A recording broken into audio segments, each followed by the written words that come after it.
네, 안녕하세요. 반갑습니다. 제가 작년 9월에 척추 수술을 해가지고, 그래서 제 생각에는 한 지금쯤이면, 다 괜찮아지리라고 생각을 해서, 했는데 계속 안 좋아가지고, 지난주에도 제가 학교를 못 오고, 시술을 받고 그래서, 다른 건 다 미루는데 이거 미룰 수가 없더라고요. 그래서 하여튼, 아, 뭐, 최선을 다해서 앉지를 못하고 서지를 못하기 때문에 준비하는데 굉장히 좀 미흡하고 그런 면이 있어서 정말 제 마음 같아서는 우리 노 교수님한테 대신하라고 좀 그러고 싶었는데 하여튼 여기에 섰으니까 여러분들과 함께 선교의 모델에 대한 이야기를 좀 하고자 합니다. 일단은 전체적인 내용은 뭐 모범적 선교 모델이라고 얘기했지만 지금까지 우리가 가지고 있었던 선교들의 유형들을 좀 이렇게 나눠보고요. 그리고 새로운 선교 우리가 어떻게 해야 되는가에 대한 것들은 지금까지 우리가 지나왔던 그 역사 속에서의 선교의 모델들 그것들을 하면서 교회와 이런 것들에서 지키고 있었던 어떤 경계가 있었죠. 근데 그거 가지고 한국 같은 경우도 지금 한 10%도 개신교이 안 되거든요. 네, 90%에게 다가갈 수 있는 복음이 되겠는가라는 생각을 하면서 경계선을 넘고 그리고 다시 드러낸다라고 하는 이야기는 우리가 지금 선교 그러면 그래요. 오늘도 이 뭐 인터넷 같은데 이렇게 좀 보면 교회에 대한 이야기 이렇게 뭐 이순신이 한국 갔냐 이런 얘기를 어떤 목사님 한 모양이에요. 그랬더니 한 분이 하여튼 기독교를 싸잡아서 욕을 하는데 한 120명 정도가 이렇게 다른데 제가 관심을 가지고 혹시 이 가운데 다른 얘기하는 사람이 있나 그랬더니 딱 한 분이 그 가운데 고맙게 딱 한 분이 저는 예수쟁인데 그 정도로 이렇게 했으면 아마 구원 받았을 겁니다. 천국 갔을 겁니다. 이렇게 얘기하는 모습을 보면서 참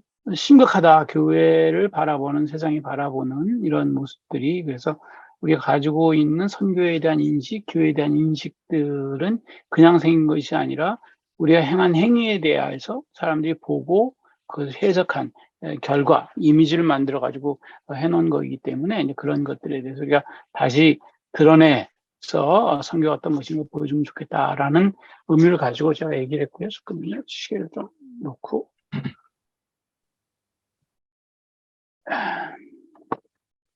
네.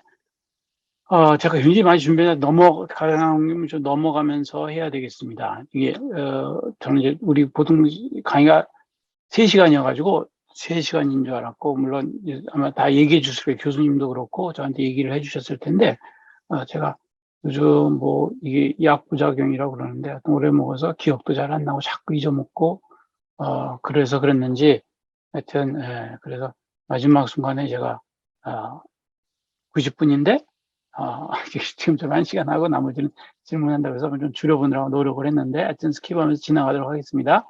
자, 제가 여기서 얘기하고 싶은 건 제가 간단하게 선교에 대해서 얘기했지만, 몇 분이 우리가 생각하는 선교에 대한 이야기를 좀 해주셨으면 좋겠다. 선교. 어떻게 생각하시는지. 그리고 그것을, 선교는 이런 것이다라고 하는 단어 문장으로 한번 표시를 좀 해보실 분, 왜 그렇게 내가 생각하는지. 그 신당병교회 신지은 집사고요. 네, 뭐 선교사가 아니라서 뭐 긴 지식은 솔직히 없어요. 근데 그 일반적으로 생각하면 선교지에서 그 하나님과 주님을 알리고 주님만이 구원 되심을 전하는 것, 그게 교회적으로 많이 통용이 되는 것 같아요. 근데 거기에서 첨가해서 제가 생각하는 그 지역이 그것으로 인해서 변화된 것을 유도한 것이라고 생각되고요. 그 변화된 것을 유도한 것을 그, 그 근거가 그 어느 선교사님인지 모르겠는데 어디 제가 들었는데 그 흑인 풍습이 있는 그 종족이 있었대요. 근데 어느 선교사님이 그 지역을 들어가서 예수님 복음 전달하고 그 다음부터 그 지역이 식인종이 없어진 거를 얼핏 들었거든요. 그래서 지역의 사람들을 변화시키는 것도 선교다라는 생각이 그걸 해봤어요, 저는. 예. 네, 감사합니다. 예, 신당중학교의 최성민입니다. 네, 최집사인데요. 여기 선교사님들이 세계 각국에 지금 다 나가 계시고, 4주차 때까지 이제 실제 현장에서, 복음과 하나님의 명령을 이행하시는 선교사님들 말씀이나 이렇게 생활을 제가 간접적으로 느낄 수가 있었고요. 제가 생각을 해볼 때는, 저도 해외 생활을 오래 하면서 선교사님들하고 많이 지내봤지만, 어떻게 보면 하나님의 명령에 의한 광야에서 하나님과 동행하면서 하나님이 명령하시는 복음 전파와 영혼 구원에 대한 임무를 수행하는 것이 선교가 아닌가, 그렇게 저는 알고 있고요. 그것에 대한 그 근거는 국내 선교로 비교하자면 예수님이 이스라엘에 초창기에 12제자를 세우시고 선교를 하셨던 그걸 볼 수가 있고, 해외 선교로는 사도 바울 선생님의 그 해외 선교, 바나바와 같이 하셨던 그 선교가 하나의 기본이 되지 않았나, 이렇게 생각을 하면서 이해를 하고 있습니다. 네, 감사합니다. 네, 저 캄보디아 선교사 김의식입니다. 저는 뭐 네. 선교 현장에서 오래 있지는 않지만 평소 선교에 대한 하나님의 말씀과 저의 신조는 뭐 이미 다들 아시겠지만 그 마태복음 28장 18절에서부터 20절의 말씀에 근거해서 하나님께서 그 모든 권세를 우리에게 주었기 때문에 너희는 가서 모든 족속을 제자로 삼아 make disciple, 아버지와 아들과 성령의 이름으로 세례를 베풀고 내가 너희에게 분부한 모든 것을 가르쳐 지키게 하라.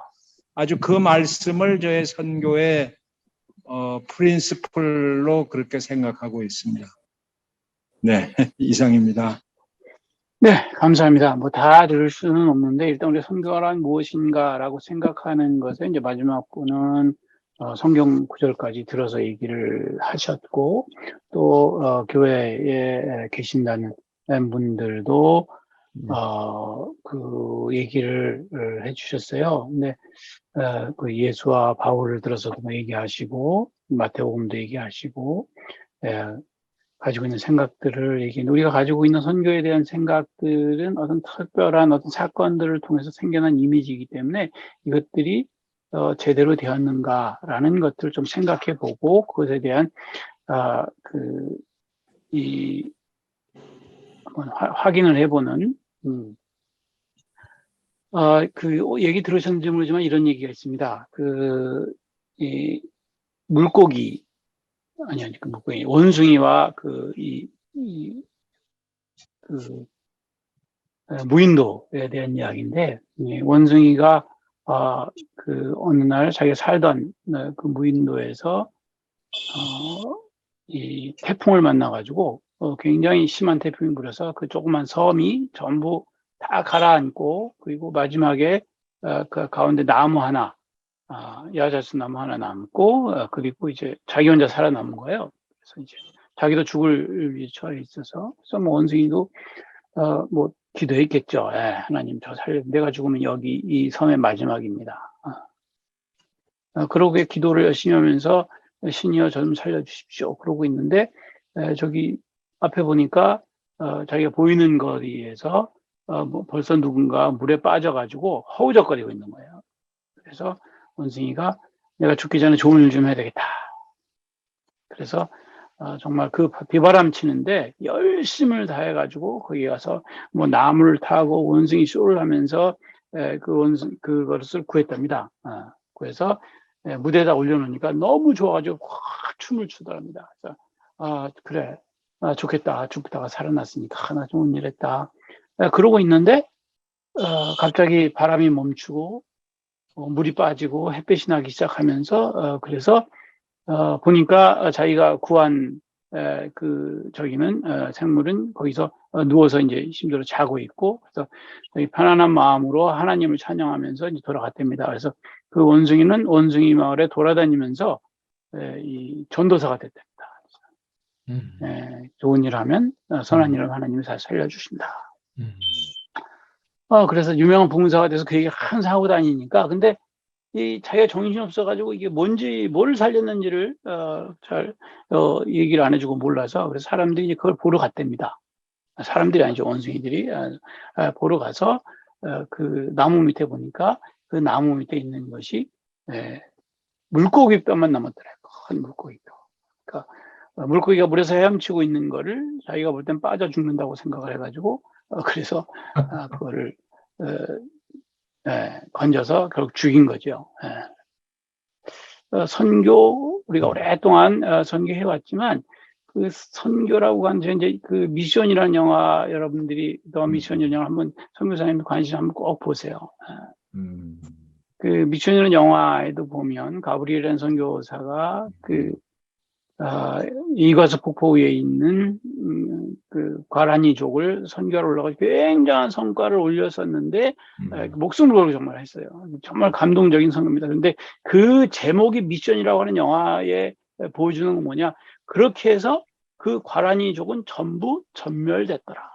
그래서 뭐 예수 믿고 구원받았으니까 그걸 만족해야 되는 건지, 근데 그 죽는 과정들이 정말 참 굉장히 비참하게 되어지는 그 모습을 스페인과 포르투갈이 유럽에서 정치인들이 합의에 의해서 예수의 선교사가 가지고 있던 그 지역을 포기하고 이제 자기는 돌아가고 스페인령에서 그 포르투갈령으로 이제 넘기라고 하는 것은 이제 그 예수가 말을 안 들으니까, 원래 예수에는 절대 복종이잖아요.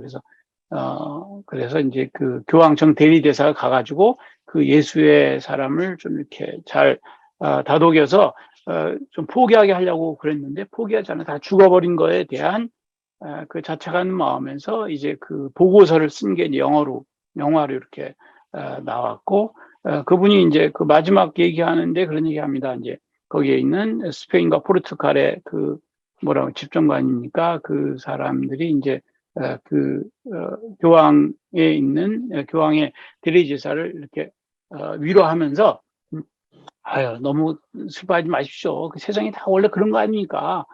그랬더니, 아니야, 그런 게 아니고, I made it. 그러니까 세상이 그렇게 한 것이 아니라 내가 세상을 그렇게 만들었어.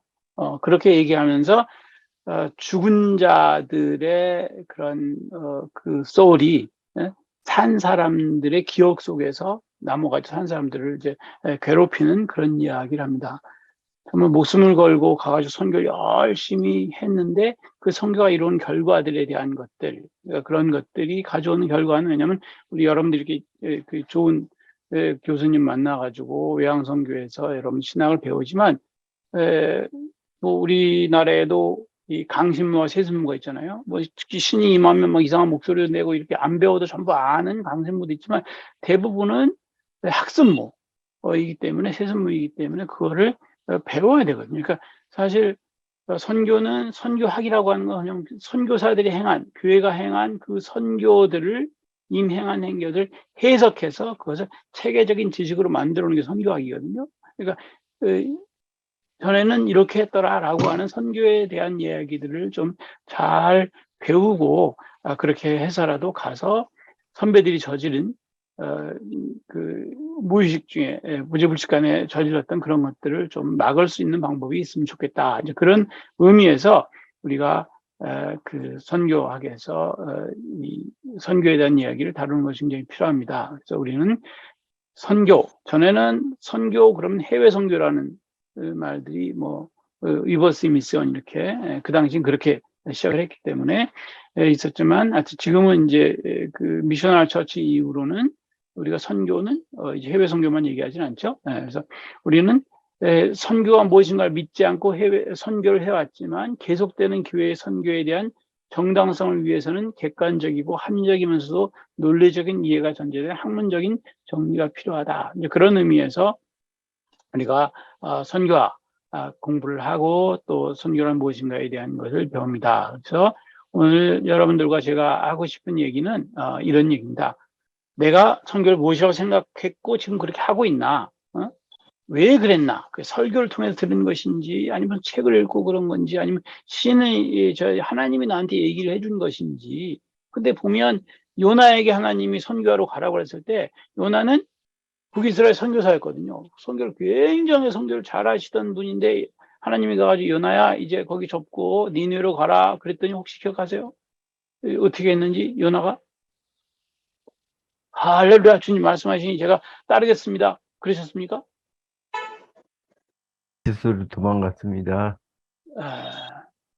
1장 2절에 보면 요나서 몇 장 안내해 보세요. 네. 그 말을 듣고 하나님의 낯을 피해서 가더라고요.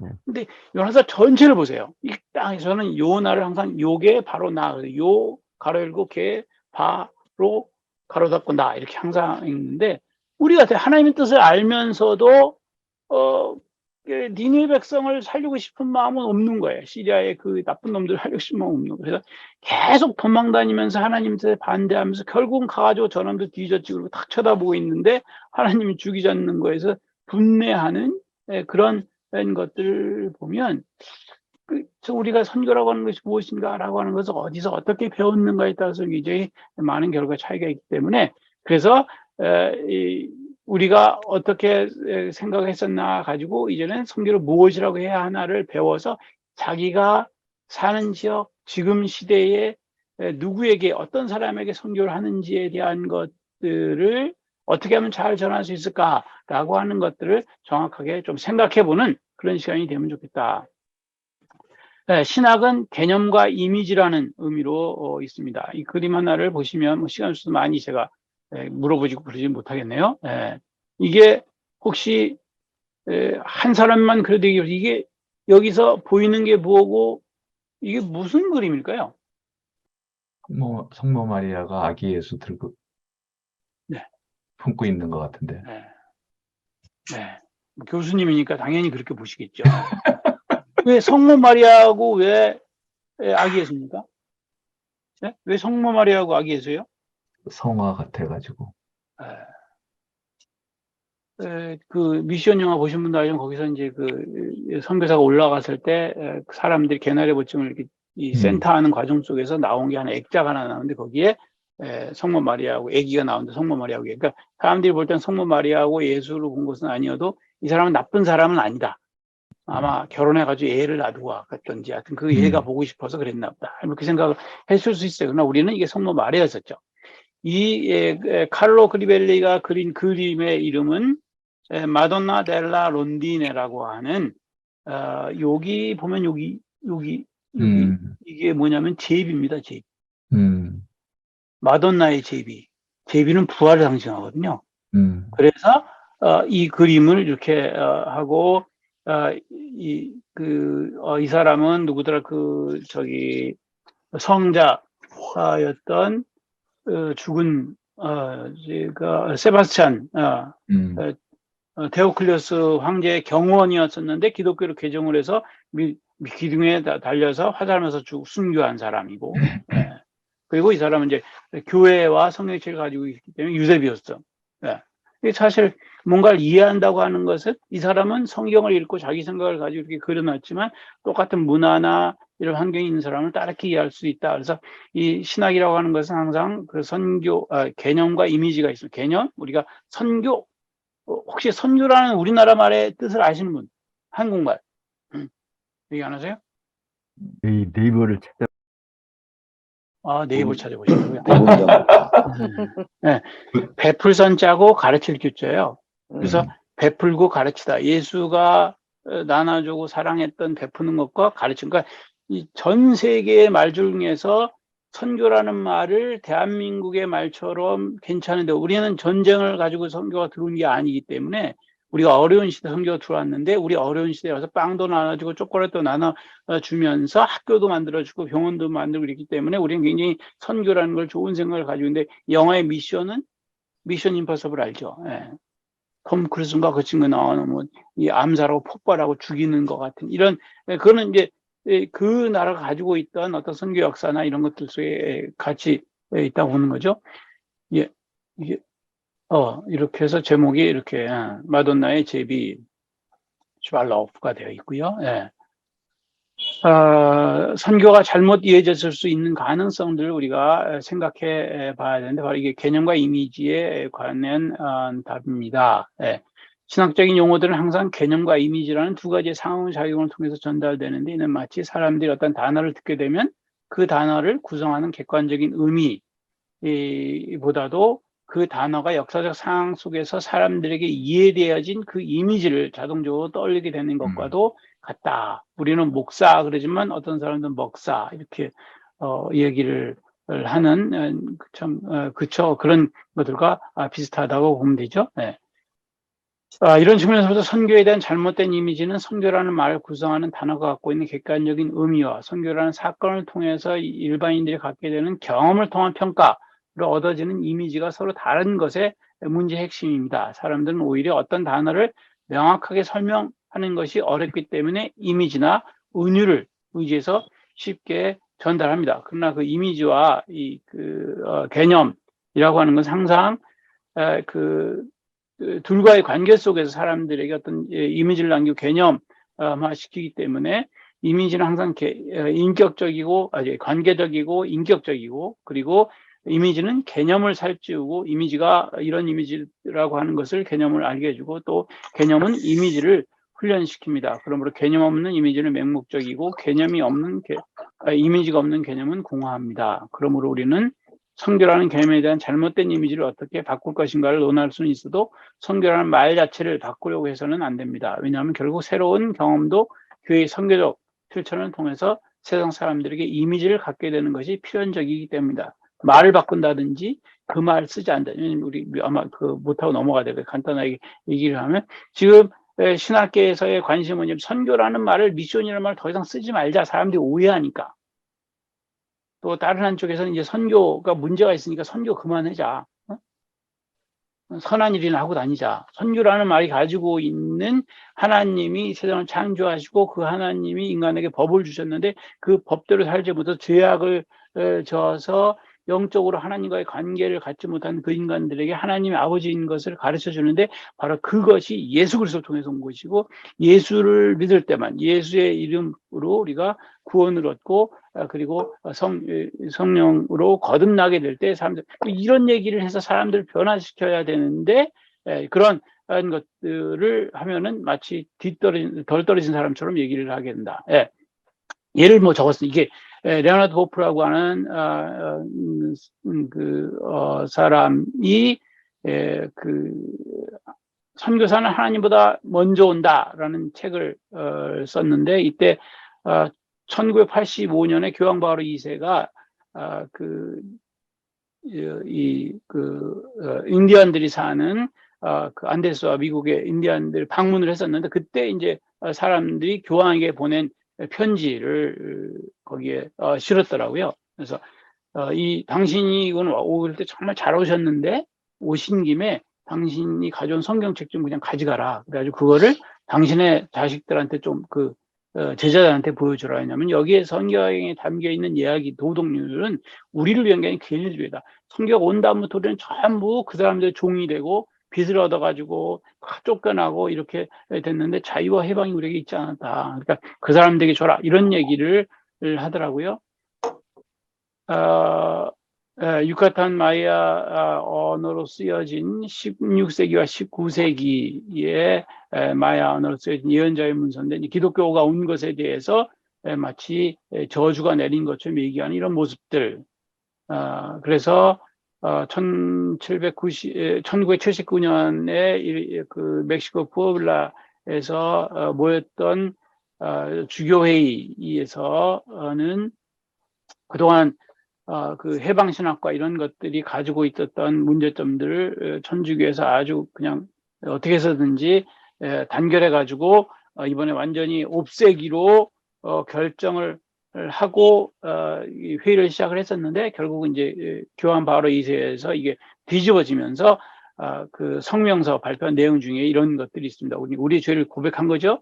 우리의 자매 형제들을 섬기는 가장 좋은 일은 복음화이다. 그런데 이 복음화는 그들이 하나님의 자녀로서 자기들을 실현하고 살도록 해야 되는데 그것은 다름 아닌 그들이 압투자로부터 해방되어 온전하게 살도록 해야 되는데 그러지 못했기 때문에 신학이 거기에 대해 관심을 가져야 된다. 이제 그런 이야기를 했고요.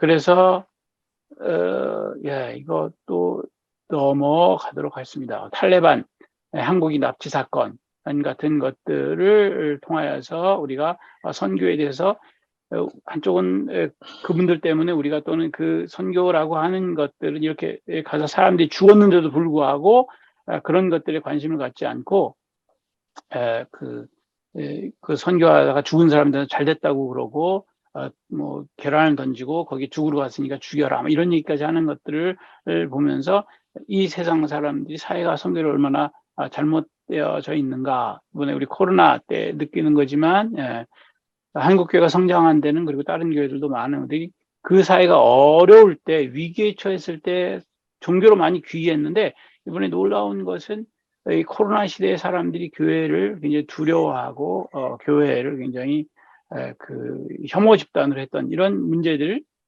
이런 것들이 가지고 있는 우리에게 주는 것들은 이 사회에서 사람들이 교회에 대한 불만 그리고 사탄적인 세력들이 인터넷이라고 하는 매체를 통해서 그 활동하고 있는 이런 뭐 우리보다 더 열심히 하죠. 그들은 우리보다 더 열심히 하고 그리고 또 무슨 이단 신천지 같은 사람들도 우리보다 더 열심히 선교하고 이런 모습들 속에서 우리들이 선교라고 하는 것에 대한 회복해야 될 것들이 우리에게 분명히 있습니다. 그래서 우리는 이제 선교에 대한 올바른 이해를 가져올 사건, 그게 선교적 모델이라고 보는 겁니다. 부정적인 선교 이미지가 교회와 신학에 미친 부작용이 이제 크게는 두 가지인데요. 선교 자체가 문제라는 인식이 확산이 있어 교회의 존재 가치를 부정하는 것과 그렇기 때문에 그 선교라는 용어 자체를 사용하는 것에 대해서 다른 말로 대하면 좋겠다라는 그런 두 가지로 나타납니다. 1958년에 가나에서 모였던 그 선교 대회에서 발타 프라탁이 한 얘기인데 우리가 전에는 선교하는데 문제가 있었지만 어떻게 해야 되는지 지금은 선교 자체가 문제다. 이제 뭐 이분은 이렇게 얘기하고 뭐 선교하지 말라는 얘기가 아니라 이제 문제가 있으니까 선교가 좀 돌아서야 된다라고 얘기했던 그런 경우이고요. 세계 선교 복음화위원회가 1973년에 태국에서 방콕에 모여서 대부분이 동아시아 지역의 선교들이 제국주의들이 나라를 침략하면서 들어왔었기 때문에 그 나라 사람들이 다수로 모였던 선교대회에서 선교 모라토리움, 선교 이제 좀 그만하면 좋겠다. 문제가 많으니까 이런 것들을 발표하는 것들도 우리가 보았고요. 네, 2002년에 독일에 모였던 선교대회에서는 고테스빌레 미션 그 선교를 또 한다고? 뭐 이런 것을 주제 발표하는 이러한 일들 속에서 선교 자체의 문제를 제기하는 것들. 그러니까 우리가 지금 한국도 10%가 개신교인이 아니고 90%가 그 개신교인이 아닌데요. 우리가 지하철 타면 옛날에 지금도 모르겠어요. 요즘은 있는지 모르지만 예수 천당 부신 지역. 이 얘기를 우리는 들으면 앉아가지고 열심히 전도합니다 이렇게 앉아있을 수 있지만 90%에 거의 앉아있는 사람은 죄수가 너밖에 없는 거예요. 힘들어 죽겠고 지금 지하철 타고 팍팍하게 가고 있는데 어떤 놈이 와가지고 지옥 가는 얘기를 하니까 기분이 좋겠어요? 그러니까 이런 현실이 되어져 있는 그 다음에 이제 선교라는 말을 이미 이제 그 많은 신학계에서는 선교학자들은 사용하지 않고 다른 말로 다이얼로그라든지 베르테소스 뭐 이런 아인라동 이런 또는 선교라는 것은 다만 인류 문학이나 언어학의 발전에 도움을 줬습니다라는 것들로 얘기하면서 선교 포기와 선교에 대한 왜곡들이 일어나서 뭐 여기 계신 분들은 한 분도 그런 분들이 없지만 선교는 교회 장식품 정도가 돼서 뭐 교회도 남성교회 여성교회 그래 모여가지고 맨날 자기들끼리 놀러 가고 이런 것들이 되어지는 의미 없는 것이라든지 선교라는 얘기를 하면 굉장히 극단적인 보수주의자든지 아니면 시대에 뒤떨어진 사람들로 이 백혜령 회심이라고 얘기하는데 그 회심을 얘기하게 되면은 이거는 뭐 완전히 그 보수적인 사람들로 이렇게 되어지는 이런 것들을 우리가 보게 됩니다. 그래서 이 부작용의 결과 선교라는 말을 주저하면서 선교 포기에 대한 것들이 나오고 또 다른 한편으로는 선교를 위해서는 어떤 값어치가 비싼 것이 아니고 아무리 어려운 일이라도 감당할 만하다고 했다면 요즘은 선교를 위해 치러야 할 값과 그 길이 그 효과에 비해서 너무나 비싸다고 힘이 든다고 투덜거려서 각 교회들이 선교를 하지 않는 이런 일들이 일어납니다. 그래서 교회의 과제를 우리가 확인하면 이제 우리가 그래서 선교, 새로운 선교에 대한 것들을 우리가 좀 가능한 것들을 우리 생각해 봐야 되겠다. 예.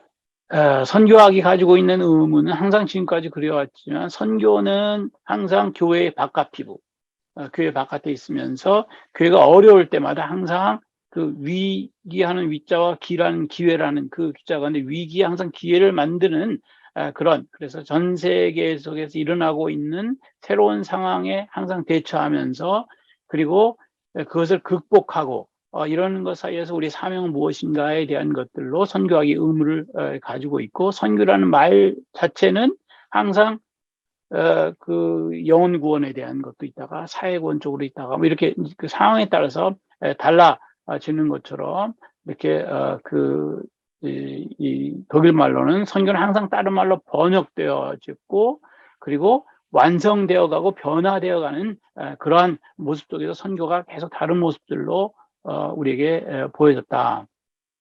한스 베르너 겐츠현이 한 얘기고요. 결론은 선교행위가 선교 이미지를 왜곡시켰으므로 선교에 대한 이해를 위해 이미지를 만들어낸 사건들을 일으켜라.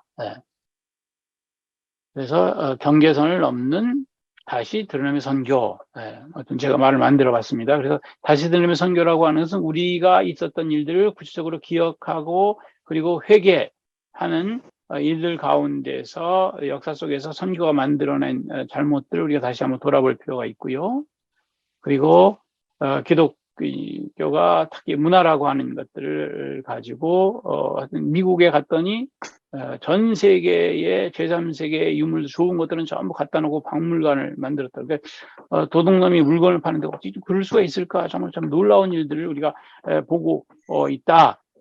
그렇게 좋아서 갖다 놓고는 그 문화들은 없애려고 하는.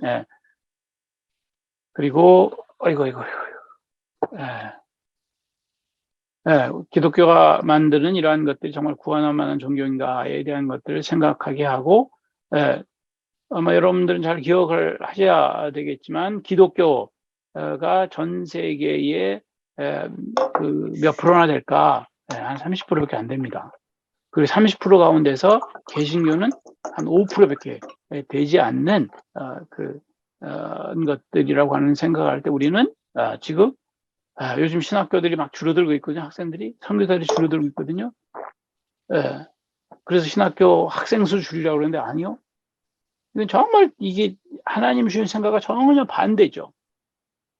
땅가에 선교하라고 그랬기 때문에 더 많은 신학생과 선교사를 만들어서 추수 때를 대비해야 되는데 이제 그러지 못하고 있는 모습들은 우리가 선교 성적표를 보더라도 우리는 굉장히 지금 그 자포자기한 상태에 빠져 있는 모습들을 보게 됩니다. 선교 성적표도 그렇고요. 복음의 능력, 영성을 잃어버린 그래 하나님의 말씀이 아닌 세상의 과학과 기술의 늪에서 경쟁하는 교회. 그러니까 특히 이제 선교적 교회론 이후의 교회들이 선교적 교회로는 교회가 교회 바깥으로 나가서 세상 문화와 교제하면서 그들 가운데에서 사람과 공동 부분을 만들어서 하나님의 말씀을 전하라고 하는 이야기인데 요즘 교회들은 네? 네? 뭐 시간이 많이 드세요? 아닌데, 예. 아닙니다. 계속 진행하셔도 됩니다. 저한테 얘기하는 줄 알고. 그래서 보면 국가가 하지 말라니까 안 하고 과학과 기술이 이렇게 하라니까 이렇게 하는 그런 모습들을 보면서 심지어는 목사님이 자기 교회 평생 봉사한 교인이 죽는데 근데 거기 가서 마지막 장례식도 안 지르고 그리고 그 코로나 걸려서 죽었다고 그렇게 하더라고요. 그 모습을 보면서 저는 거의 절망했습니다. 우리 선교사, 뭐 선교가 목숨을 걸고 하는 건데, 목사가 가서 거기 집례한다 그러면 뭐 경찰에 잡혀갈 수도 있겠죠. 벌금 물어야 될 수도 있겠지. 근데 방호복이라도 입고 가서 해야 될 일을 해야 되는데 안 하더라고요. 그런 모습들 속에서 우리들이 교회가 선교가 무엇인지를 선교에 대한 이런 반성들, 구체적인 반성들을 우리가 볼 수 있고요.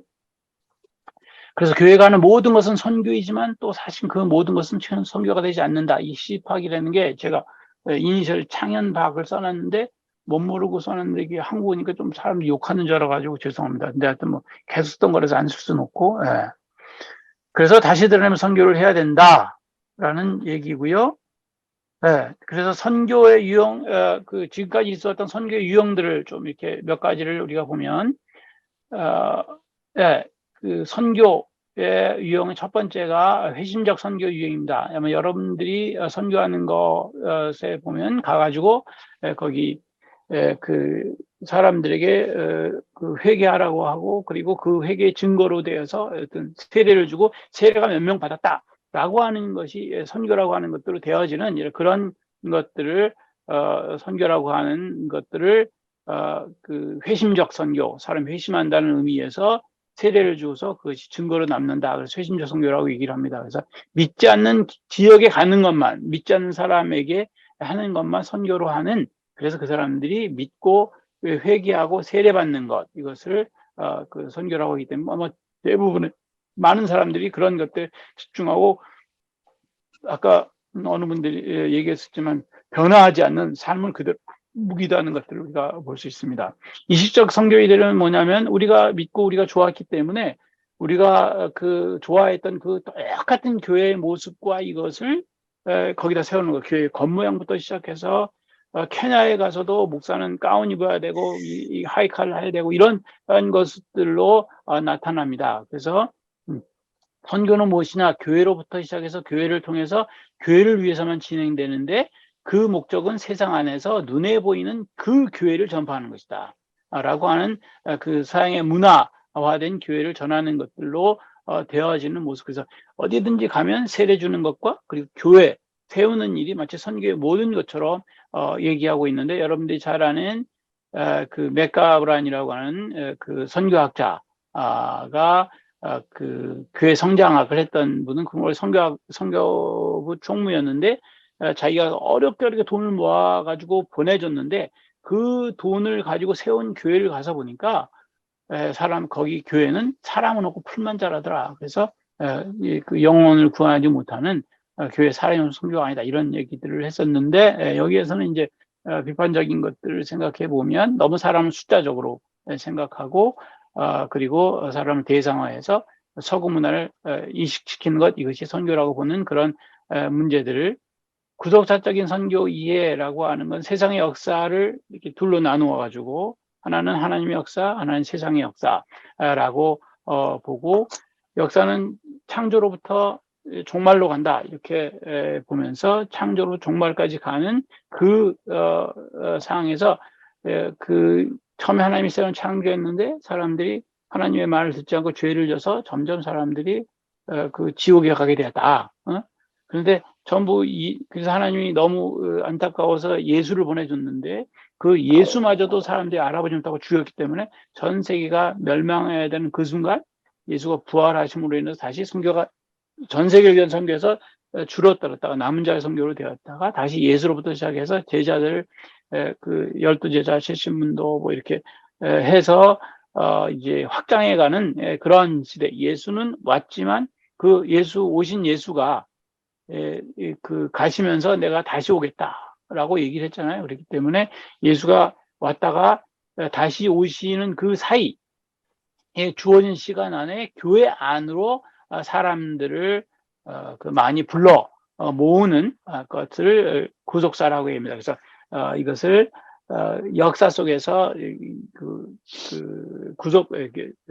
구원받는 사람들 교회 안으로 불러들이는 그런 모델, 이 죄악된 바깥에 있는 사람들을, 그래서 교회 안에 성을 쌓고 사람들 밖에 나가지 못하게 하는 이런 류의 성을 얘기합니다. 예. 예. 그래서 교회 안으로 사람들을 모으는 그런 어디 가든지 교회 세우고 거기다가 사람들을 세상 그 사회 문제와는 전혀 상관하지 않고 교회 안으로만 사람을 모으드리는 것들을 얘기합니다. 그래서 세상의 역사를 굉장히 말세가 가까웠다, 종말이 가까웠다고 보고 그 말세 가까운 시일 안에 교회로 사람들을 급하기 때문에 딴 데 신경을 쓰면 안 되는 겁니다. 그래서 교회 하나 불러 모으는 것을 선교라고. 이 존 모트 같은 사람은 이제 그 1910년에 세계 선교사들 처음 주장했던 평신도 선교사고, 우리나라에 와서도 우리나라 사람들 보고 깜짝 놀랐습니다. 이 민족은 이렇게 영성이 많은 민족을 처음 봤다. 아마 아시아에서 최초로 기독교가 될 것이다. 그런데 그렇게까지 되진 않았죠. 네. 하나님의 구원 역사를, 구원사를 그 교회의 구원사로만 축소해버리는 영향이 있었다. 그것에 대해서 좀 이제 반대적인 입장에서 계약사적인 선교를 얘기합니다. 하나님의 선교를 얘기하면서 하나님은 뭐 누구를 중간에 두고 그렇게 선교하시는 분이 하나님이 스스로 선교하신다. 하나님은 성경 쓰시고, 그리고 내가 사라져 버린 분이 아니라 하나님은 계속 그 인간의 역사 속에 출애굽하는 역사 속에 사람들 가운데 있으면서 그들과 항상 대화하면서 하나님이 처음에 사람들의 계약을 준 게 아담과 이브에게 계약을 줬습니다. 아담과 하와한테 무슨 계약을 줬어요? 네? 무슨 법을 줬습니까? 아담과 하와한테. 너희는 동산 가운데 있는 것을 절대로 먹지 마라. 먹으면 이게요. 이거 누르지 못하셔서 그러실 때, 성경을 모르고 목사가 되고 선교사가 되면 성경 말고 다른 얘기를 하기 때문에 굉장히 위험합니다. 네. 정령주의라 그랬거든요. 정령주의라. 이 세상의 최초의 거짓말은 하나님이 시작하셨더라고요. 내가 성경을 보니까. 혹시 아담과 이브가 죽었습니까? 하와가? 안 죽었어요. 왜 그런 얘기예요? 하나님은 죽인다고 그래놓고는 안 죽이신 하나님. 왜? 이렇게 보니까, 가까이 보니까 그럴 수밖에 없는 게 있었어. 그러니까 용서해 주시는 거예요. 아담, 하와가 죄를 지었는데 용서해 주셨죠. 가인이 아벨을 죽였는데 용서해 주셨죠. 바벨탑을 지었는데도 용서해 주셨죠. 물로 홍수로 싹 쓸어버리신다고 그러더니 무지개 주셨죠. 소돔과 고모라를 몰아버린다. 이런 하나님이기 때문에 그 하나님은 세상 마지막 사람을 구하기까지 항상 그들과 얘기하면, 그래, 어떻게 하면 구원 얻을까? 그러니까 성경에도 보면 어떤 사람은 그래, 네 믿음이 널 구원했다라고 얘기하지만, 성경에는 어머니의 믿음으로 딸을 병을 고친 스로보니의 여인이고, 아버지의 믿음을 가지고 그것도 내가 믿음을 좀 도와주실래요? 믿음 없는 사람한테 믿음까지 줘가면서 그 간질병 걸린 아들의 아버지의 기도를 고쳐주기도 하거든요. 그러니까 하나님은 그에 따라서, 그러니까 이 100마리의 양 가운데에서 99마리를 놔두고 한 마리를 찾아가는 하나님인데, 맨날 99마리만 구원받는 얘기 하지 말고 한 마리를 교회가 어떻게 해야 되는데 관심을 가져야 된다. 이런 의미에서 계약사적인 선교 이해를 얘기하십니다. 그래서 세상을 떠나 있는 하나님이 있을 수 없고, 항상 하나님 고통받는 사람과 대화하시면서 그들이 구원 얻기 위해서 그들의 눈높이에서 항상 재계약하시는 분이다. 그래서 계약사적인 선교 이해라고 얘기를 합니다. 네. 하나님은 교회만을 위해서 오시지 않고 모든 세상을 구원하기 위해 왔다. 그래서 하나님이 세상을 이처럼 사랑하사 독생자를 주셨다고 그랬지, 하나님이 교회를 사랑하사라는 말이 없다는 거예요. 이제 그런 의미에서. 그래서 교회는 자기만을 위해서 존재할 때는 아무런 가치가 없고, 교회는 자기 자신을 탈중심화하고 누군가를 위해서 존재하는 존재로 살아가서 그렇게 자기를 실현할 때 그 가치를 세상 속에 인정받는다라는 의미로 얘기를 했고요. 근데 이제 이런 것들이 이제 뭐 부정적인 얘기만, 하여튼 좀 부작용을 얘기하자면, 이 교회의 영적인 본질에 대한 것들이 갖춰진 사람한테는 맞는 얘기지만, 사회 변혁의 한 주체로만 보는 이런 문제들을 가지고 있다. 의사소통의 선교 이해는 기독교 선교가 되지 않는 이유가 뭐냐? 거기에는 어떤 인간과 인간 사이에 잘못된 관계 설정에서 비롯된 의사소통 때문에 그렇다. 그러니까 내가 하나님으로부터 복음을 들었는데 그 복음을 들은 얘기를 듣든지 아니든지 얘기하는 것이 아니라 내가 받은 복음을 내가 릴레이 스테이션이 돼가지고 중개소가 돼가지고 그것을 들을 수 있는 사람이 알아들을 수 있는 정보와 규모로 얘기를 해야 되는데 그것을 우리가 못하고 있다. 그러니까 세상 사람들이 알아들을 수 있는 그런 언어라고 하는 것은 그들이 가지고 있는 가치 구조 속에서 볼 수 있는 종교와 언어와 사회와 문화, 세계관 이런 것들을 통해서 사람들은 세상을 받아들이고 특히 종교를 통해서 받아들이기 때문에 우리는 그런 언어학자인데 이분은 얘기를 합니다. 네. 그러다 보니까 세상 사람들, 내가 받은 것들이 확실해가지고 사람들을 해서 그를 변화시키는 것이 아니라 그들의 입장에서 얘기를 하다 보니까 끌려가게 되기도 하는, 그래서 다원화, 다종교 사회 속에서 다신론 같은 것들이 생겨나는 그런 것들 위험이 있을 수 있다. 새로운 선교적인 모델을 이런 것들이 사실 테오 슌더마이어라고 하시는 분이 그 선교 모델을 얘기했어요. 그래서 이분이 뭐라고 이렇게 얘기합니다. 서구에서 얘기하는 선교는 이제 말도 안 돼. 그런 얘기 하지 말아라. 왜냐하면 서구 사람들이 언제 예수를 이해할 수 있을 만한 상황을 살아봤느냐. 예수가 살던 유대인의 상황 같은 그런 사람들의 상황을 살아봤느냐. 예수 당시에 있었던 99%의 사람이 절대빈곤에 살던 그런 세대를 살아봤냐. 그렇기 때문에 오병이어의 기적, 사람이 3일 동안 4일 동안 모여가지고 뭐 부흥회를 했는데요. 거기서 3일 동안 굶었대요. 그래도 거기에 4,000명도 먹였다, 5,000명도 먹였다 이게 나오는 게 그 사람들 그런 관심이니까 그런 세대 살아보지 않았기 때문에 신학을 가지고 장난이나 하고 있고 다른 걸로 생각을 하고 있기 때문에 그거는 서구의 언어로 신학을 표현하면 안 된다. 그것은 제3세계 언어로 표현해야 된다라고 얘기를 하면서 이제 콘비벤츠, 함께 비벤츠 축제하다라는 의미에서 함께 축제함이라는 선교의 의미를 얘기합니다. 그래서 서구의 잘못된 자기중심에서 출발해서 선교사들이 자기가 이제 선교사병에 걸렸었는데 30년 동안 선교를 하면서 자기가 느낀 건 뭐냐면 내가 선교하러 갈 때 이런 생각 가지고 간다는 거. 멍청한 것들, 불쌍한 것들 좀 도와주러 가야지. 우리가 기도할 때 불쌍한 저 사람들 이렇게 얘기하잖아요. 그러니까 불쌍한 사람들한테 가기 때문에 그들한테는 내가 배울 것도 없고 그들은 도움받을 것도 없고 그들과 내가 함께 친구가 될 수 없다. 그래서 나는 항상 아버지고 나는 엄마고 나는 형이야. 이런 입장에서 우리가 얘기를 하는데 선교지에 가게 되면 일단 말을 모르고 먹을 거 이런 것 때문에 사람들한테 사실 도움을 받지 않냐. 그러니까 우리나라 무당들이 하는 것과 같은 그 제3세계의 원주민들이 축제하는 것을 가보니까 자기들이 음식을 다 만들어 가지고 와가지고 거기다 이렇게 내려놓고 그리고 함께 음식을 이렇게 나눠 먹으면서 그러면서 함께 춤을 추면서 이렇게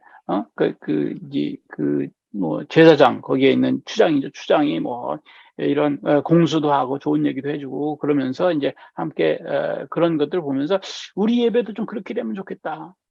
가난한 사람, 부자, 뭐 이렇게 할머니, 할아버지, 아이들 뭐 이런 사람 모여서 함께 그런 것들이 되면 좋겠는데 그래서 선교지에 가서는 함께 배우고 함께 그 도움을 받으며 함께 축제하는 이러한 선교가 콘비벤치 선교가 돼야 된다라는 것들을 얘기하면서 이 사람이 독일 사람이기 때문에 자기가 그 보네퍼가 얘기한 타인을 위한 교회라고 하는 걸 배워서 그것 때문에 선교사가 되기로 결정했는데 가서 보니까 자기 행동이 항상 그 재수 없는 교만한 꼰대 같은 짓만 하더라는 거예요. 그러니까 자기가 오랫동안 선교를 했는데도 친구가 없는 거예요. 그런 문제에 대한 고백을 하면서 이제 이런 선교에 대한 이야기를 하게 됩니다. 여기 있는 것들은 제가 나중에 저기한테 해서 보내드릴 테니까 근데 이제 거기에는 이제 선교를 우리가 선교는 주인이 아니고 예수님이 주인이기 때문에 우리 데려다만 놓고 해야 된다고 하는 이런 잔치 초대 그리고 사실 우리가 함께하고 이 목숨까지 바쳐가면서 하는 선교에 대한 얘기보다는 함께 축제함이라고 하는 것에 대한 것들이 정말 신앙적으로 할 수 있을까에 대한 그런 염려들을 좀 가지게 한다. 네. 새로운 선교 모델에 요즘 많이 있는 이게 이름 밑에 왜 이렇게 다르지? 선교적 교회론 네슬리 뉴비긴이라고 하는 사람이 이제 그 사람은 이제 선교에 대해서 지금까지 우리가 선교를 알고 있기는 교회의 목회자가 있고 선교제는 선교사가 있고 선교사를 보내는 사람이 있고 선교를 나가는 사람들이 있다. 이렇게 생각을 해가지고 보니까 자기가 38년간 인도에서 살다가 와서 보니까 영국 교회가 전부 선교지보다도 더 이교적인 선교가 되면 영국 안에서는 선교를 안 했거든요. 전도를 안 한 거예요. 그러니까 그래서 선교는 자기가 사는 위치에서 그 자리에서 하는 것이 선교이고 교회가 시간 날 때마다 한다든지 뭐 교회가 여유가 있으면 하는 이런 것이 선교가 아니고 항상 삶 가운데서 해야 되는 게 선교이다라고 하는 것. 그래서 우리의 현실과 비슷하죠. 교회가 수적 감소되고 목회자가 탈진하고 젊은 층들이 몰락하고 고파 시대가 종말로 가고 성경에 대한 지식이 정말 요즘 성경에 있는 사람들 그렇게 지식이 없을 수가 있을까? 전통적인 예배 형식의 비현실성, 그리고 참된 영성의 상실, 예수 그리스도와 교회와 목적과 복음에 대한 광범위한 혼란, 이런 것들이 생겨나면서 나만 구원받으려고 하는 이러한 것들, 그리고 선교라고 하는 교회의 한 기능으로만 보는 이런 것들에 대한 문제점들을 가지고 새로운 선교에 대한 것들을 가지고 얘기합니다. 그래서 하나는 선교적 교회론의 선교로는 하나는 구별을 해가지고 복음이 생소한 해외 선교지에서 일어나는 문제하고 이미 그 사회 안에서 그 기독교된 사회 안에서 이 서구 사람들이 기독교를 싫어하고 믿던 사람들이 이러한 되어진 현상 속에서 선교의 문제들에 대한 것들을 어떻게 해결할까라는 전 세계적인 입장에서의 선교를 얘기합니다. 그래서 선교론이라고 하는 것은 이제는 지금 전부 원자에도 세상이 막 갈기갈기 찢어지고 개인화되어 있는 그런 세상 속에서 우리가 전부 이 마음 편하게 어떤 남자 여자 이런 그런 차이 없이 함께 할 수 있는 그런 공동체는 교회가 되어야 되지 않겠느냐라는 문제고요. 그다음에 또 하나는 우리가 선교하러 갔을 때 여러분들이 선교지 현장에서 어떤 사람을 선교했을 때 우리는 그냥 믿으면 되지만 그 사람은 선교가 되어서 예수를 믿는다고 하면 이미 조상에게 배은망덕한 놈이 되기 시작하면서부터 그 사회에서 완전히 분리되어지는 이런 것들을 우리가 어떻게 감당해야 되는가라는 문제. 그리고 교회는 그래서 정말 교회라고 하는 자체는 뭐 믿어서 헌금을 많이 내고 누가 이런 거 아니라 누가 들어오더라도 거기에서는 하나가 될 수 있는 교회. 예수님이 가버나움에 와가지고 처음 설교하셨어요. 근데 그 교회에 딱 교인 하나가 회당 중에 하나가 딱 지옥에 갈 놈이 하나 이방인이 있었어요. 맨날 거기 헛소리하고 이런 놈이 있었는데 예수가 설교할 때도 역시 그 놈이 손들고 너 이게 못돼 와가지고 헛소리 하는 거야. 서기관들은 그렇게 설교하는 거 아니야? 막 이렇게 떠들었는데 예수님이 그때 딱 째려보시더니 더러운 귀신아 그 청년에게 나와라. 그래가지고 그 청년이 그 귀신이 나가니까 사람들이 뭐라 그러냐면 야, 이 참, 야 예수가 얘기하면 귀신도 듣네? 서기관과 달라. 능력 있는 세교원이야. 사실 종교란 영역이 이걸 가지고 있어야 되는데 우리는 그냥 예수님이 무슨 설교했을까? 제목이 뭘까? 어떤 예를 들었을까? 어떤 그 설교 제목 가지고 어떤 구약의 예를 들어서 이런 생각하고 있는데 성경 보시면 알지만 예수님도 그렇게 거기 있는 사람도 그런데 관심이 없어요. 설교 제목도 안 나오고 내용도 안 나오고 아무것도 안 나오고 그것만 나와요. 그 이후에 사람들이 갈릴리 각도로 다니면서 선교했다고 그러더라고요. 그러니까 거기에서 가지고 있는 교회가 하나 된다고 하는 건 뭐냐면 99%의 사람이 있는데 한 사람이 맨날 헛소리 하니까 하나 될 수 없는 교회, 그 사람도 귀신 들린 사람도 교인으로 만들 수 있는 그런 교회가 돼야 된다라는 선교적인 공동체입니다.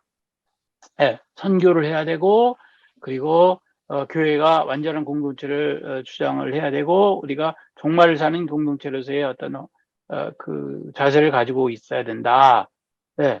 선교적 교회로는 그 서구의 특히 영국의 잘못된 선교 경험들을 현상들을 가지고 하기 때문에 선교에서 잘못한 걸 시인하고 성서적이고 역사적이며 상황에 맞는 교회론에 근거한 선교의 본질을 찾는 것이고 교회의 의무로서 교회 안이 아니라 교회 밖 세상에 대한 관심을 가지고 세상 안에서 빛과 소금으로 드러난 존재로 사는 것. 근데 참 이게 어려운 문제인 것 같아. 한 교회를 계속 다녀야 되느냐 아니면 예수님 아까 누가 얘기한 것처럼 너희는 가라. 라고 얘기했는데 가지 않는 것이 굉장히 큰 문제를 일으키고 있죠. 세습도 하고 이런 것들이. 예. 불완전하고 가시적이고 현실적인 다양한 교회 연합에서 완전한 하나님의 약속에 근거한 종말을 의식하며 보편적이며 우주적인 하나의 교회를 지향하는 에큐메니카. 혹시 카톨릭이라는 이름의 원뜻을 아세요? 카톨릭이라는 교회의 원래의 뜻은 구교회가 아니라 공교회라는 뜻입니다. 세상에는 하나의 교회, 보편적인 교회 하나밖에 없다라는 뜻인 것처럼 예수를 믿는 모든 교회와 모든 사람들은 교회 안에서 좀 하나가 될 수 있는 이런 것들이 돼야 된다. 그래서 에큐메니카 운동이라고 얘기를 하고요. 말씀의 선포와 성례 전통의 준수 그리고 성례의 역동적인 경험이 그리스도 안에서 연합하여 드러나는 중생한 성도의 신앙적인 삶을 강조하는 균형 잡힌 교회론. 예? 이게 여러분들 선교하러 가도 그 교회 거기서 해야 되는 일이라는 얘기죠. 선교적 교회론의 종합 무엇보다도 교회의 본질이 선교이고 성서의 핵심이 선교이다라고 하는 것, 그리고 기존의 니케아 회의에서 교회론을 정리해 놓은 것은 하나의 거룩한 보편적 그리고 사도적인 교회다. 그래서 전 세계 교회는 하나가 있는 것이고 교회는 거룩한 성령의 그런 거룩한 모습들이 드러나야 되고, 그리고 누구든지 할 수 있는 보편적인 것들이 돼야 되고, 예수의 제자인 그 사도들에 의한 사도적인 교회들이 가져야 된다. 선교적 교회는 모이는 교회에 대한 비판이 아니라 모이는 교회의 최종 목표를 말해주는 것이고, 교회 성장학적 관점에서 외적으로 건강한 하나님의 백성의 공동체, 즉 성장하는 하나님의 백성의 공동체, 곧 건강하고 역동적이며 재생산하는 교회를 말합니다. 선교적 교회론이라고 하는 것은 지역교회가 강조된 지역사회 속에서 사적, 공적 삶에서 제자도의 삶을 드러내는 하나님의 나라와 하나님의 선교에 참여하는 것 안에서 교회와 세상이 하나가 되는, 그래서 그런 네트워크, 세상과 복음과 문화가 하나 되는 그런 것들을 시도를 하고요. 그래서 선교적 교회는 종말론적인 교회다. 종말을 향해서 가고 있는 그런 세상 속에서 일어나는 일로 그것을 그 긴급한 것들을 받아들이고, 선교는 그 문화 안에서 변화되고 핵심한 자로서 문화 속에서 새로운 가능성을 삶으로 보여주는 증인으로 사는 입장을 얘기합니다. 그 리버가 얘기한 그리스도와 문화라고 하는 것 가운데서도 가장 좋은 것은 뭐냐면 그 문화를 창조하는 그 그리스도인데, 세상 속에 들어가서 그 세상 속과 같이 대화하면서 그 사람들을 데리고 하나님 나라로 갈 수 있는 이제 그런 것들을 얘기합니다. 아이고.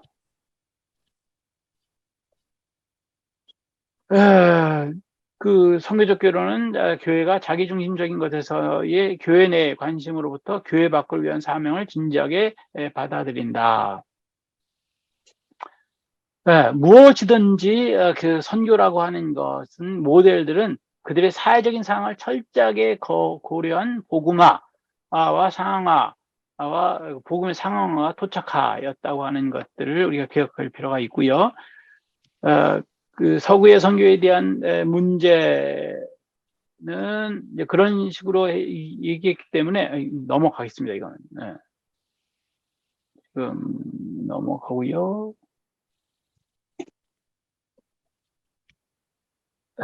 우리가 접한 기독교를 좀 이해하면 나름대로 뭘 하나를 만들 수 있지 않겠느냐라는 것이고요.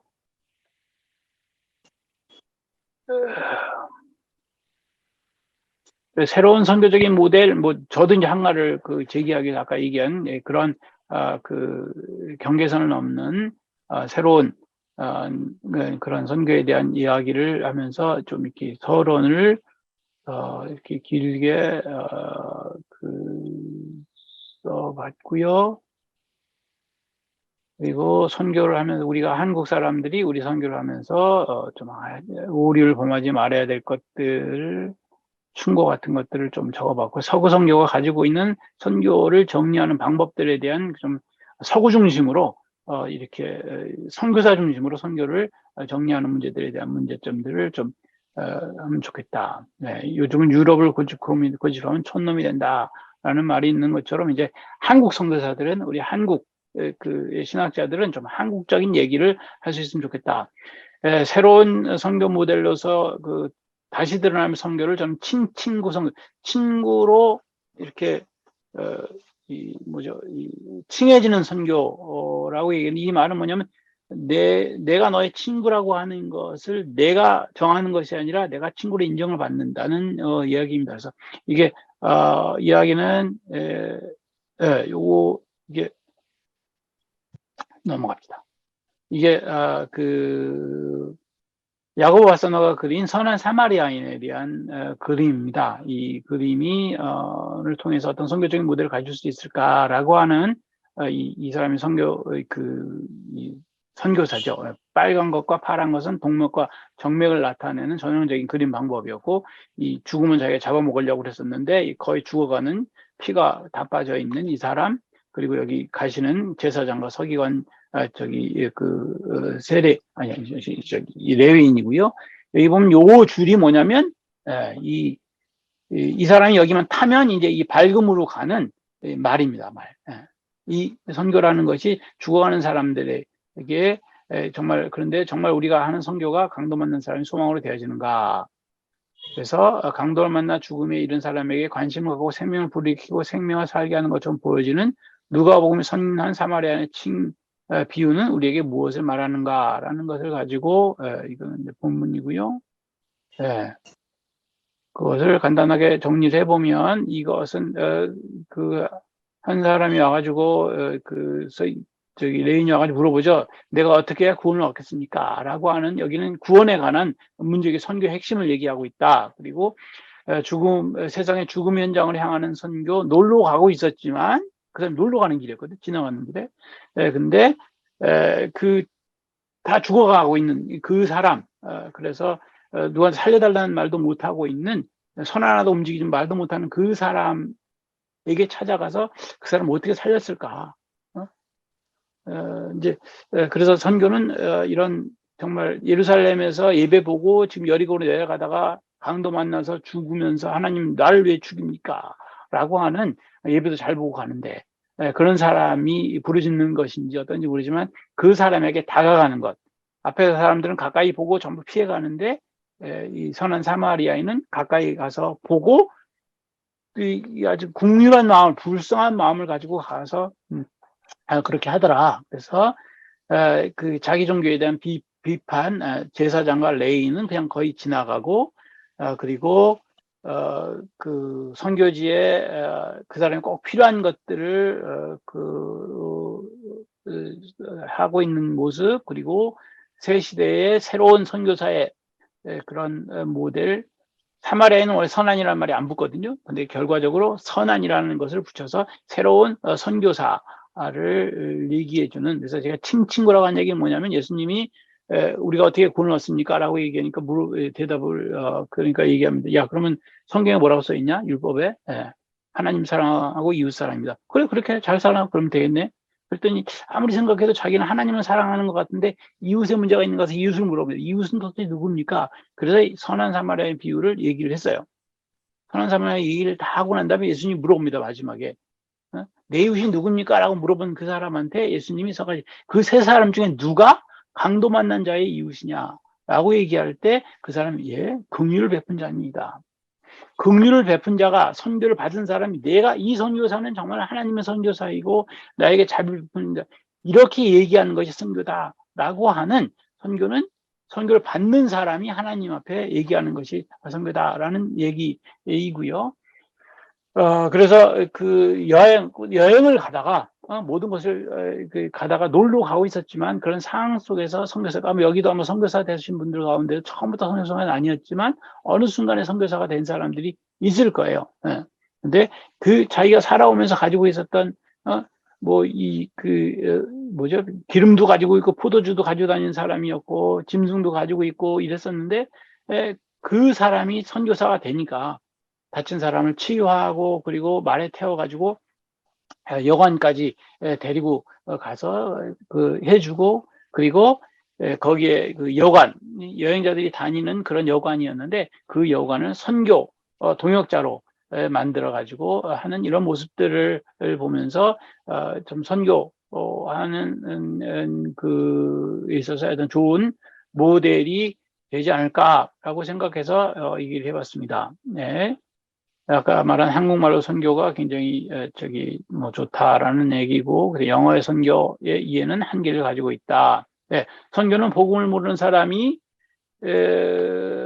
관한 것으로 경계선상에서 경계를 넘으며 일어나는 기독교의 모든 활동을 얘기합니다. 선교학은 교회 바깥 피부로서 교회 밖으로 나갔을 경우 제일 먼저 만나는 그 나라의 종교와 문화와의 경험에서 생기는 일에 관합니다. 선교는 아무도 안 가본 길을 가는 거거든요. 언어도 모르고 그런 곳에 가는 거니까. 즉 기독교가 지금까지 역사 속에서 많은 문화를 어떻게 건너왔는가, 어떤 대화 속에서 문화를 건널 수 있었고 그 능력이 어디 있는가를 확인하고, 또 어떻게 계속해서 종교가 자기를 소개하고 다른 문화로 선교를 하는가에 대한 해석학적인 면을 다룹니다. 경계선상의 신학은 항상 타종교와의 만남을 전제로 하기에 그의 경험을 정리하여 신학화하고 열린 신학으로서의 선교학이 필요합니다. 사도행전 1장 8절에 나오는 얘기가 성령이 너희에게 임하면 너희가 권능을 받고 예루살렘과 온 유대와 사마리아 땅끝까지 이르러 증인이 되리라고 얘기를 했거든요. 이제 우리는 교인들에 대해서 우리가 가지고 있던 이런 것들에 대한 선교학적인 새로운 시도들이 사실 필요한데, 우린 교회 다니는 사람만 교인이라고 그랬어요. 근데 거의 1년 동안 교회를 안 나오고 집에 텔레비전 보는 사람도 교인이었거든요. 이게 뭔가 바뀌어야 돼요. 바뀌어야 되는데, 그런 의미에서 우리들이 볼 때 지금까지 우리가 가지고 있던 이런 교인이라고 하는 의미도 확장을 해야 되고, 그리고 너희는 가서 모든 족속으로라고 하는 것에서 너희는 가서 모든 족속에 내가 먼저 스스로가 변화되어서 그리스도 안에서 변화된 사람이, 그리고 자기의 친족과 가족, 그리고 정말 우리가 왼수로 여기는 사람, 사마리아 사람, 그 땅끝까지라고 하는 것은 정말 타종교, 이웃 종교 사람들까지를 선교시켜야 하나님 나라가 온다는 생각을 가지고 우리들이 지금 선교적 교회론이 나온 이후에 우리 생각들이 그렇게 바뀌어야 된다는 거예요. 어디는 꼭 멀리 가가지고 이런 것이 아니라, 이제 예수를 모르는 민족은 거의 없잖아요. 성경에 없는 거 거의 없기 때문에 그런 의미에서 좀 정리를 해본 겁니다. 그래서 어떻게 계속해서 경계선상의 신학은 항상 타종교의 만남을 전제로 하기에 그런 경험을 정리하여 신학하고 열린 신학으로서의 선교학이 필요합니다. 선교는 계속해서 완성되어 가는 것이기 때문에 개혁적이어야 되고, 새로운 상황에 답을 줄 수 있어야 되고, 미래의 상황에 응답을 줄 수 있어야 되고, 그래서 선교는 완성을 향해서 출발한 하나의 과정이라고 하는 것을 얘기를 합니다.